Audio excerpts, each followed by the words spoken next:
Do you find it hard to explain to friends and family what you now do? Are you wasting valuable time by attempting to figure out challenges on your own? We have created a community for ex-corporate people running their own business who want to live a life they love whilst giving back to their community. This is the Build, Live, Give show. We bring you first-hand experiences of guests going through many of the struggles you face each and every day. We get real with no corporate BS. And now your host, Paul Higgins. Welcome to the Build, Live, Give show. I'm Paul Higgins and I'm your show host. And today we have Alison Sh from Sh Mediation Australia. Alison had two interests whilst at school. One was teaching and one was law, and she chose the latter. And she won a very prestigious award, or a prestigious legal event that actually saw her go to the US and represent Australia. Then she had a very successful career in a large firm, but she was doing things that she didn't really enjoy. And a family mentor actually mentioned that she should go into family law. And she thought the only reason for this was the fact that she's the female. But anyway, she went into it and she absolutely loved it. And then she ended up setting up a little boutique firm that was very successful. But in 2012, she actually suffered from professional burnout. And Alison is very open about how that completely changed her life and what led her into this exciting path of starting Sh Mediation Australia. So please grab your pens and paper ready, because Alison does go into some excellent actionable advice on this show. But before we dive into today's show, leaving corporate to run your own business can be extremely hard and lonely. You start off in a euphoric state, and at some point you look at your cash flow and start to doubt your abilities. What you learn in corporate doesn't always translate, and you are bombarded every day with new challenges. Learning something yourself is okay, but it can be both timely and costly. Friends and family want to help, but they don't have the specific experiences you need. This is why we created the Build, Live, Give community, a free community with hundreds of people just like you, answering questions and sharing real experiences, and definitely no spam. This, coupled with weekly interviews on hot topics, will help you expedite success. Search for the Build, Live, Give group in Facebook and answer the 3 questions to gain access. Anyway, enough from me. Now it's time to hand you over to one of the BLG members to hear their wonderful journey. Welcome, Alison Sh from Sh Mediation Australia, to the Build, Live, Give show. We're going to get to know a lot about you today, Alison, but why don't you start with a bit of your backstory? Well, thank you very much for inviting me onto your show. I feel very flattered and privileged to have this time with you today and your audience. I have had my light bulb moment in law and what I do ever since school.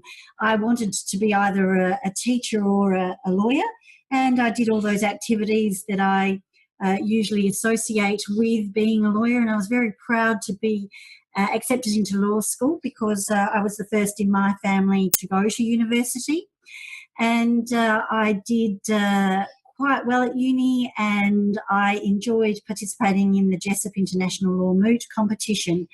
And we were successful in that competition nationally. We won the written submissions part of the competition, and we had our oral submission competition final grand final in the High Court of Australia. And from that I was able to represent Adelaide University in Washington DC and compete against 63 other university teams from around the world.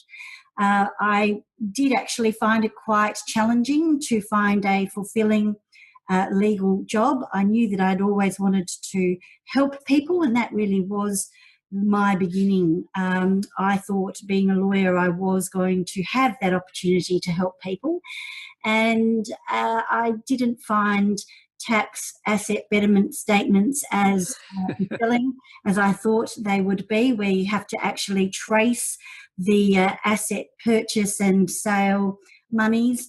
And then I was fortunate to that my dad at an old scholars function, as it is and has been in Adelaide, met up with Peter Norman, and I had the chance to be interviewed by him. And Peter was at Anderson Solicitors at the time. He's now Master Norman of the District Court in South Australia, but he had a really eclectic mix of cases, anything from murder to class actions. And so I really learned a lot about the law and about helping people from Peter, and was very proud the first day that I got my letter back from him that I had submitted to him without any red pen on it. But once a big class action that I was involved with Peter settled, the firm allocated me to the family law section. And I was not happy about that. I was dragged kicking and screaming. I felt that I was being put there because I was a woman, and I had never studied family law, and I had no interest in thought of family law. Within 6 months of being in that team, the partner of the family law section fell sick, and she never actually returned to practice. There were 2 other senior practitioners. One had come from New Zealand, and she actually discovered that the property settlement in family law was different in Australia than New Zealand. So she headed straight back to New Zealand. And then another senior practitioner went on maternity leave. So I ended up holding the practice of 3 other practitioners very quickly. So it meant that I had to learn family law quickly, and I got very good at it. Then I had a life-changing telephone conversation with a partner from another law firm, Andrew Barnes.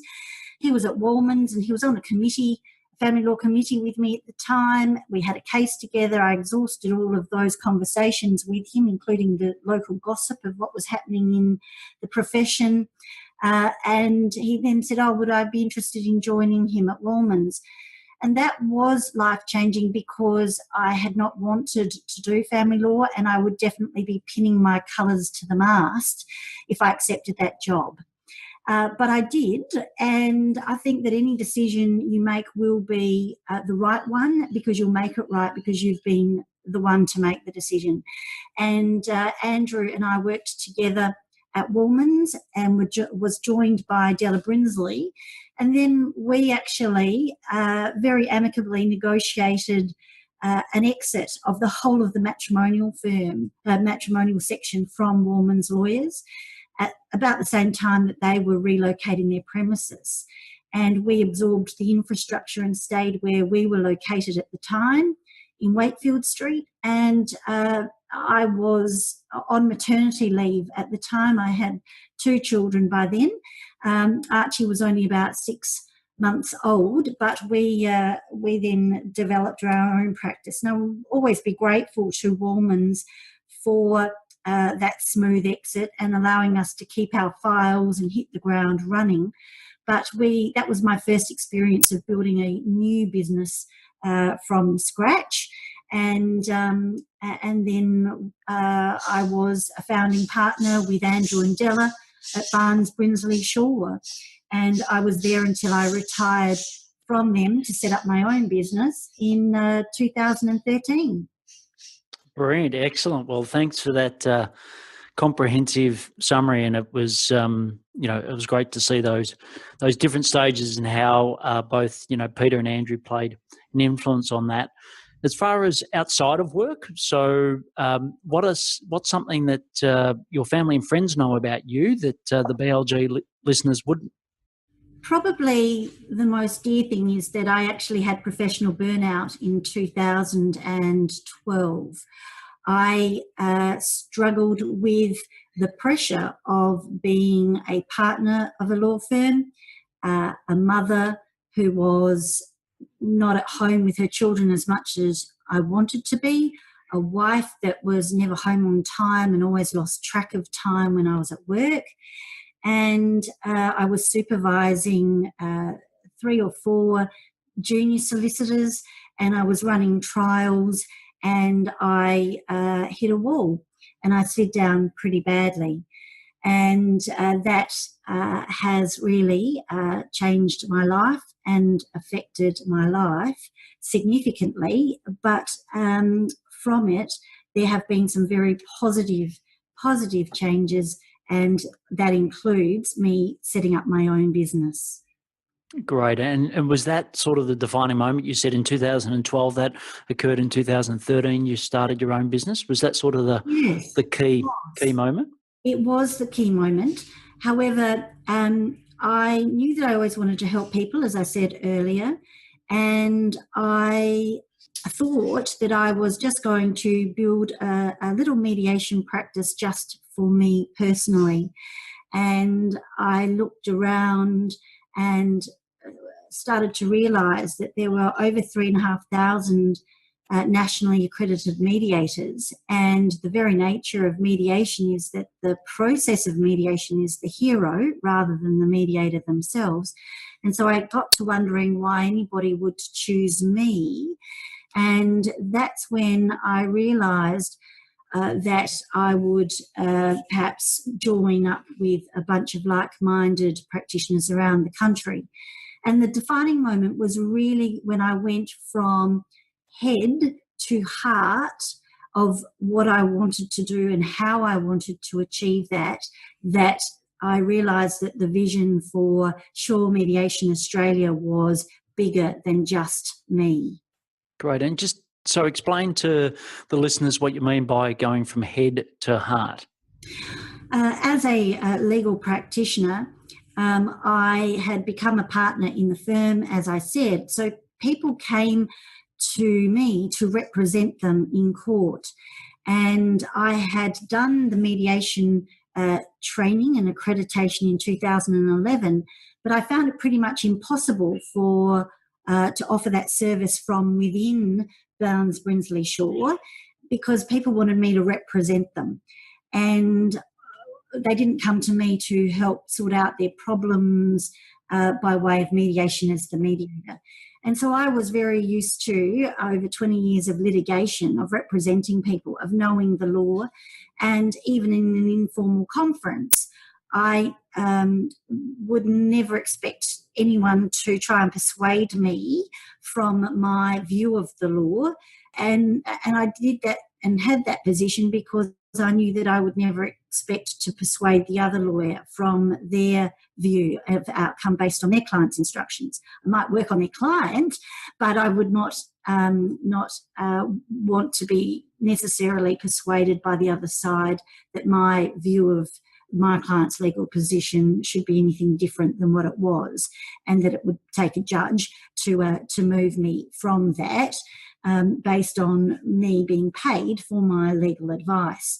So I was a lawyer who knew the law, who played by the rules of the court and complied with all the court processes and was on that litigation conveyor belt to get the best possible legal outcome for my client by representing them to the best I possibly could.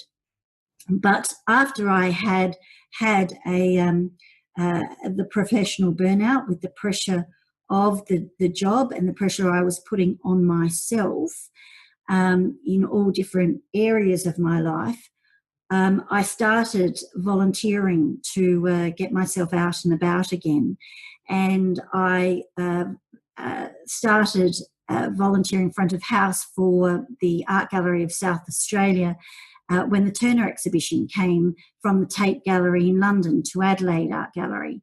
And I also started doing some basic administration work for the Smith family in their volunteer operations centre, stuffing envelopes and just helping shuffle papers in an organised way. And it was really then that I realised that I was still helping people doing these other roles, and that I really wanted to help people empower themselves.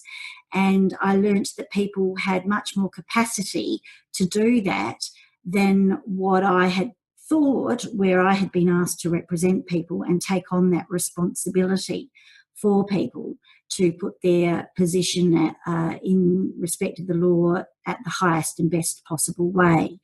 So that was where the heart side of my journey really flourished, and combined with the mediation skills that I had learnt, I really became much more keen to help people help themselves to resolve their own dispute themselves or help themselves in whatever they were doing in life. And that came through education or giving people the opportunity or environment or skills to help themselves. Brilliant, and look, thanks for being so open and sharing that personal story and journey. That's what this podcast is all about, and I really do appreciate you being so open on that. Just on some of the, you go in to start Shaw Mediation Australia. What are some of the fears back then that you can remember when you made that change or made that leap? I had significant fears around what others would think of me, and particularly within the legal profession, I was very conscious that I had taken time out of the legal profession to get better. And so this change in career, I was concerned what the gossip would be about me. And that was one of the things that held me back for a while. But I also was very afraid of the education and knowledge gap within the profession and the community generally about mediation and dispute resolution options. I knew that mediation was not readily or widely accepted. There's not a culture of mediation or dispute resolution outside of courts that was going to mean that it was going to be an immediate successful business. There wasn't going to be the work immediately for me to start earning income. So I knew that I was going to have to educate not only the legal profession but also the community and business people and businesses that there were dispute resolution options apart from court, and that culture change was going to take time. So I was afraid that limited education and knowledge that people had about what I was wanting to offer and do and help them with would perhaps prevent the business from being a success. Right, and at any time during that journey of educating and building Shaw Mediation Australia, did you ever think of maybe going back to working in a law firm or going back to the life that you had prior to 2012? Yes, many times, Paul, particularly because I'm now in my third year of this business and it's still not breaking even. And the education and the lowering of resistance to dispute resolution options without courts is still high, and the awareness by the community of dispute resolution options without courts is still low. So that knowledge gap is still great and the cash flow is not as great as I need it to be. So during that time, every quarter I meet with my accountant to review the numbers, and the numbers aren't on the page in terms of numbers of mediation nor the value of the cash coming in.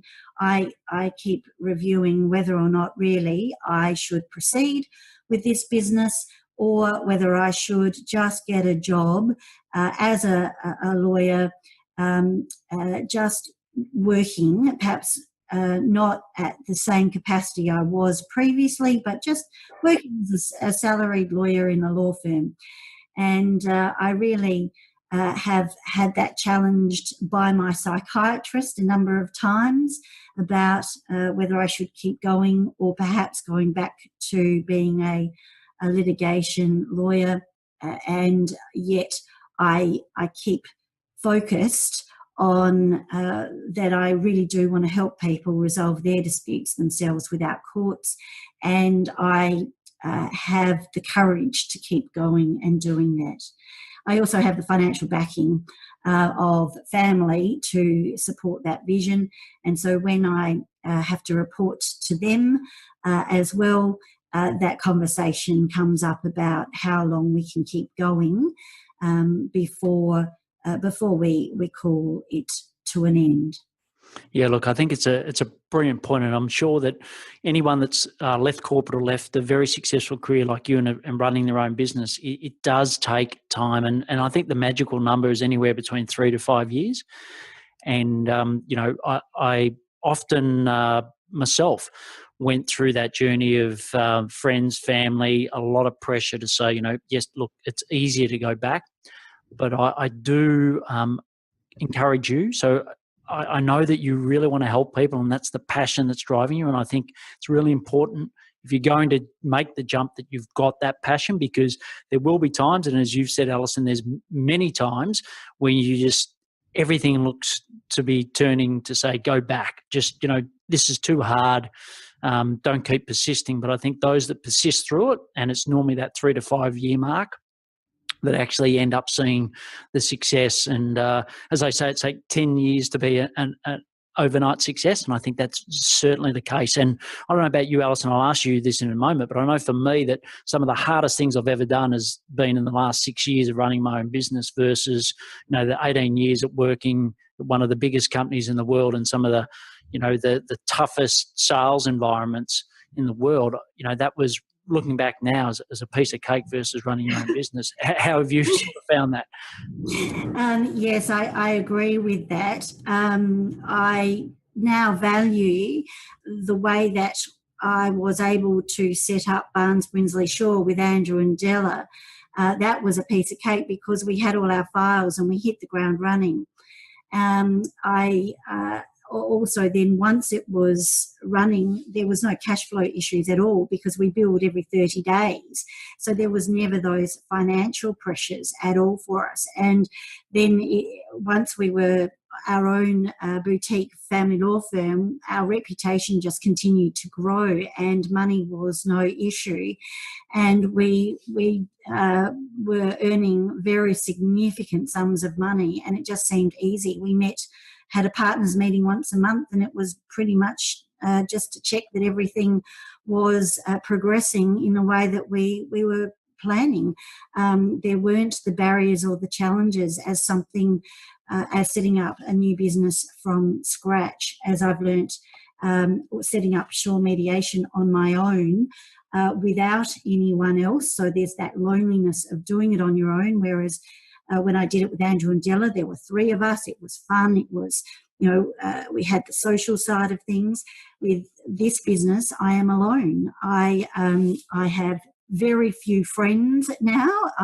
My only interest is really my children and my business. And if I'm not with my children, I am working on my business. And they are long days, and the effort that I am putting into this business far exceeds what seemed to be the effort that I was putting myself through as a partner of Barnes Brinsley Shaw.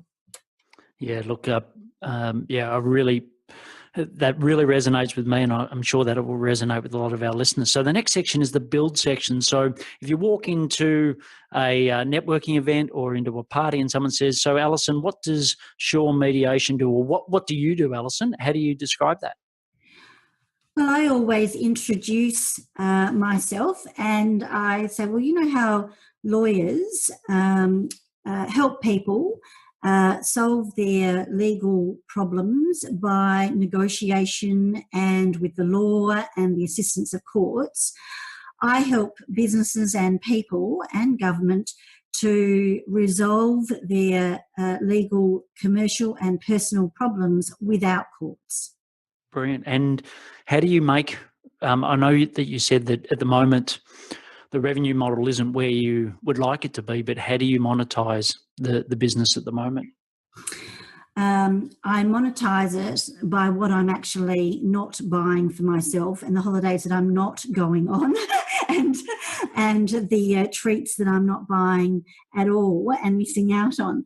But I have a bookkeeper. I think that was one of the best decisions I made, was to have a bookkeeper from the first couple of months on. And with Charmaine, my bookkeeper, and my accountant, Paul, we have modelled and priced every aspect of the services that we offer.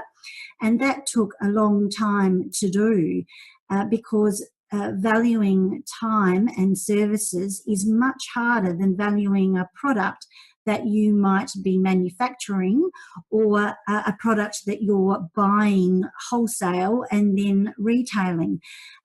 It's very, very much looking at the processes and the procedures. So I had to systemize every service that Shaw is offering and the packages that we're offering, and then attribute time and value to them to then come up with a package price. And then we tested it at the market at a price plus a margin and discovered that it was actually higher than what people were willing to pay for it. So we had to then look at what the market could withstand, and we had to reduce the price of those packages. And I did that quite willingly, a bit difficult to swallow, but was then on a path. So we measure as much as we can in our business. So it's not just the cash that we're measuring. We measure the phone calls, the Google hits, the social media open rates. We have some business relationship managers now in one in each of 4 states, and we are monitoring the phone calls that they're making, the meetings they're having, the opportunities that we get for speaking, and it's about a brand awareness before potentially even the service. And we are looking to measure all those metrics, and we review them quarterly with Charmaine and Paul to make sure that they're all heading in the right direction.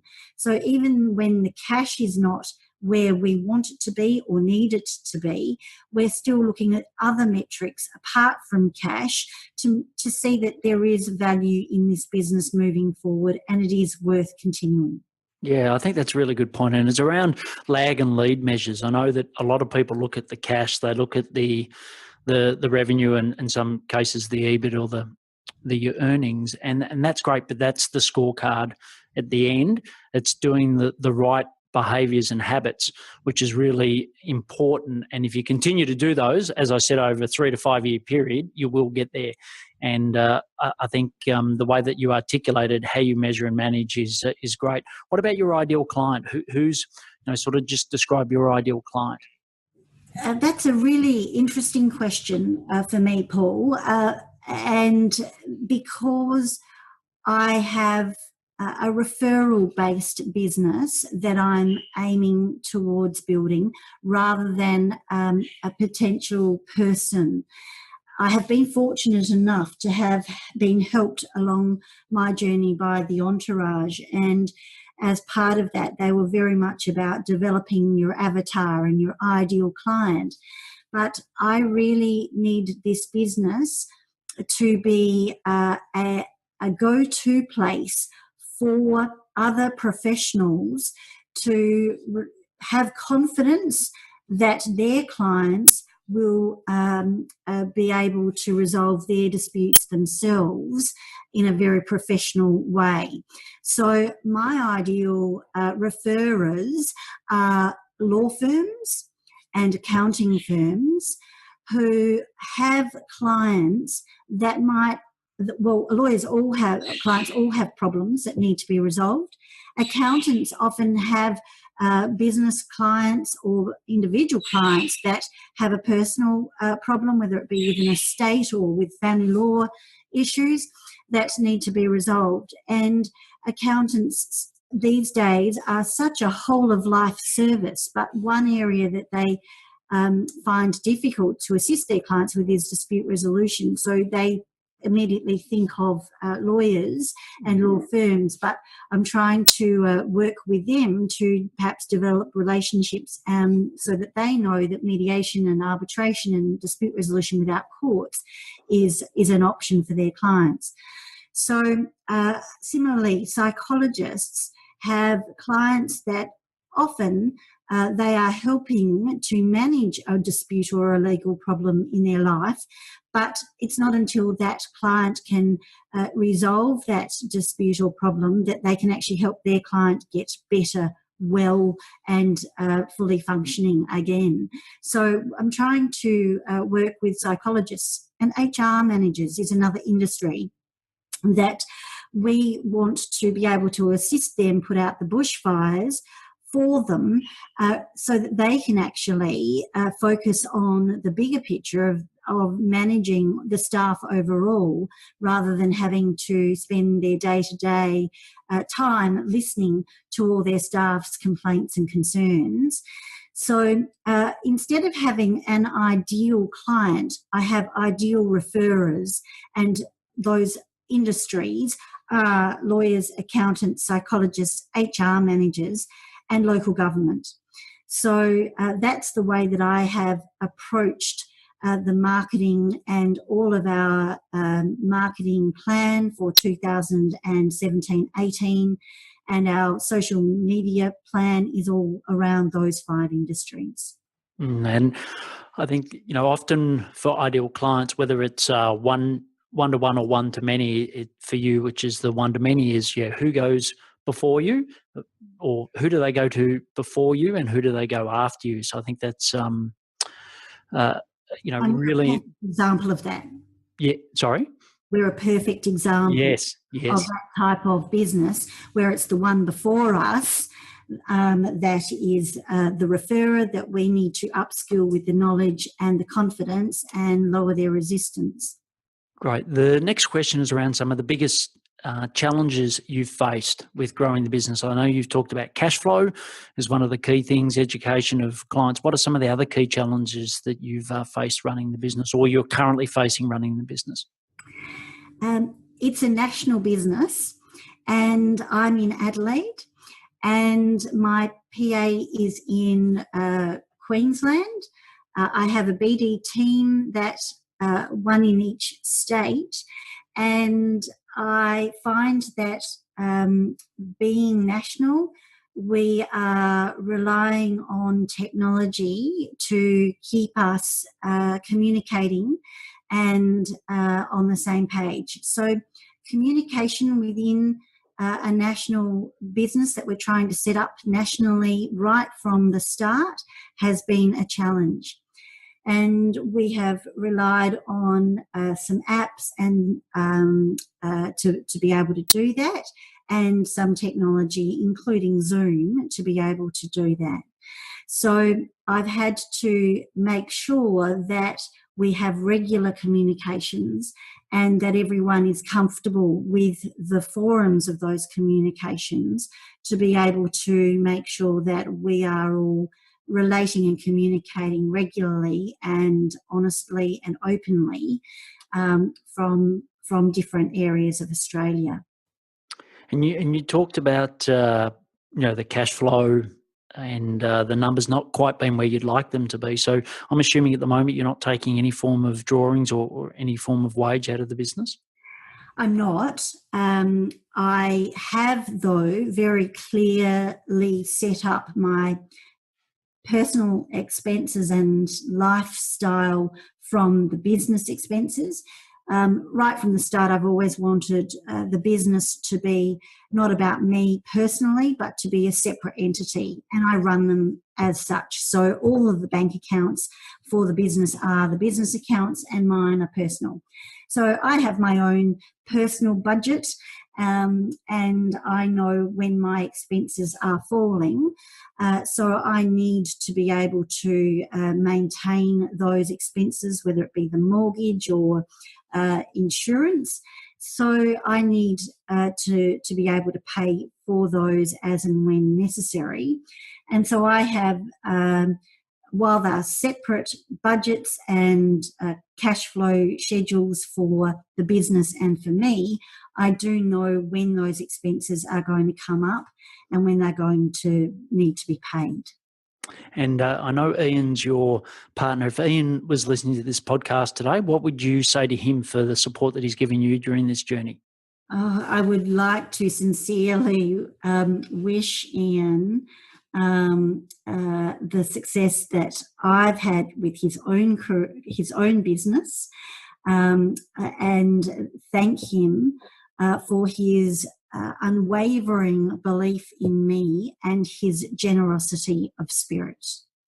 Excellent. Well, then the next section is the live section. So what are some of the daily habits that you use each day to make you a success, Alison? Well, I go to the gym as often as I can, first thing in the morning. That's my preferred time. I'm a morning person rather than a late night person. And I don't have a fixed days of the week that I go to the gym, but I do get there 5 out of 14 days.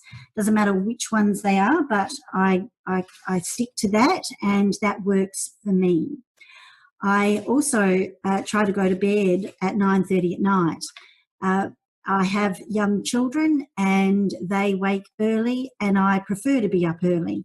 So that means that I need to get my sleep, and I will often have a sleep on the weekend in the afternoon just to try and catch up, because sleep is the most restorative form of keeping well and maintaining my health and my mental health particularly. And I've learned that really since I had my breakdown in 2012. So in terms of my daily routine, I also love my breakfast. Breakfast is really important to me. I love to have my seeds. I think my family call them bird seeds, but basically I eat cereal bird seeds for breakfast, and I love my fresh fruit on it and yogurt. But I'm really happy also to have a boiled egg or fruit. I really believe in eating at meal times and eating something that's going to sustain me for as long as possible. And that means that I can keep going. So breakfast is really important for me. Gym is really important for me. And also volunteering is now very important for me, because that is time that I am giving back to others. And generosity of spirit is a value that I realise that I have always been surrounded by within my family, and the true friends that I have a generosity of spirit, and that value is so important for us as a community to be able to support each other. Yes, and the next section was the give section, but I think you've just summarised that so well, and that's why we've called it Build, Live, Give the community, because it is about people building a great business, living a great life, and then giving back. And I know the art gallery and also the Smith family are two that are very important causes to you, and I'm sure they're very appreciative of the work that you do. The last section is around the action section. So the first question I've got is, what's your number one personal productivity tip? To have your ideal week mapped out. So I have just a spreadsheet on Excel that I fill in for every hour of the day, and mine's actually a fortnight, because I'm separated and I share the care of my children with their father. I, over a fortnight, have the hours mapped out that I, in an ideal world, work towards, and I have them color-coded, so I know that the hours that I'm with my children, I can be focused on my children, and the hours that I have set aside for my business is time that I can, without guilt, work on my business. And I then have time allocated within my ideal work week for working in the business, and I incorporate other things like the art gallery, volunteer time into that ideal week as well. So having that structure around my fortnight helps me to be incredibly productive. The next is around apps. So either on your home screen or just from memory, what are some of the apps that you recommend for the BLG listeners that would certainly help them with productivity and getting more done? The app that I have used to develop my business is Podio. And within Podio, I have, with the help of experts that can develop Podio for me, developed more apps so that my whole business is now run within that app. So I use Podio as my CRM, and we have grown that community to over 8,000 in the 3 years that I've been running. And I have also used that app for our activities that we record and do every day. So we have all of our practitioners around the country have their own space on that app, and they have we have privacy functions around that, so they only see the information and the documents that are relevant to them within their space. But we also use that as our communication tool to all the practitioners, to all the sales team, and we all use that. We also use it for our time recording so that we can keep track of our metrics and how long we're spending on things. And that app has really been the most flexible to achieve what I wanted when I was setting up the business. I looked at a whole lot of other law firm apps, but really they were far more sophisticated than I needed because I didn't need the trust accounting side of things anymore. And so I found Podio to be absolutely invaluable and flexible to create what I needed within the apps within that. So that has been my experience. And your favourite podcast or book, and why? Okay, well, it's a bit of an older book now. It's called Born to Run by Christopher McDougall.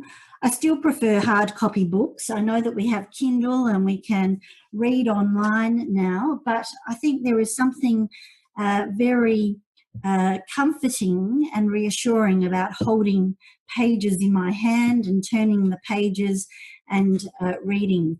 But Born to Run is quite simply a book on sport, but it is really engrossing, exciting, and beautifully written.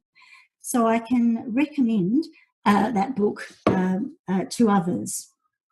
And the last question is, through all of your experience, I'm sure that you've had so many clients, both in, family, but also other forms of law. You've, been in a major firm, you've run your own small boutique, now you're setting up this fantastic business. Given all of that, what's a parting piece of advice that you would give the BLG listeners on their journey to Build, Live, Give? Remain focused. Focus, focus, focus. It's only you that know where you want to get, where the vision for the business and yourself is. And so that focus must be 100% on and applied every day. Some great parting advice. So really appreciate you coming on, Alison. We love having you in the BLG community, and I really appreciate your openness and honesty in some of the pain that you've had through this journey. But certainly you're right near that 3 to 5 mark, and I think the way that you go about things will certainly see you being very successful. So thanks for coming on and sharing your journey with the BLG community today. Thank you, Paul, and thanks everyone for being interested. Great. Thanks, Alison. Bye. Bye. If you'd like to find out more about me, you can go to paulhiggins.me. And if you're a corporate or you are ex-corporate running your own business, living a life you love and also wanting to give back, you can come and join people like you in the Facebook group. So just go into Facebook and search for Build, Live, Give group, and you'll find some inspirational people helping each other out within that group. And I really appreciate your support, and I can't wait to bring you next week's episode. Thank you for listening to the Build, Live, Give show. If you found this show helpful, please share it with others so we can build businesses, live great lives, and give back to the community. If you would like to join the BLG community, go to our website, www.buildlivegive.com. Until next time, thanks for listening.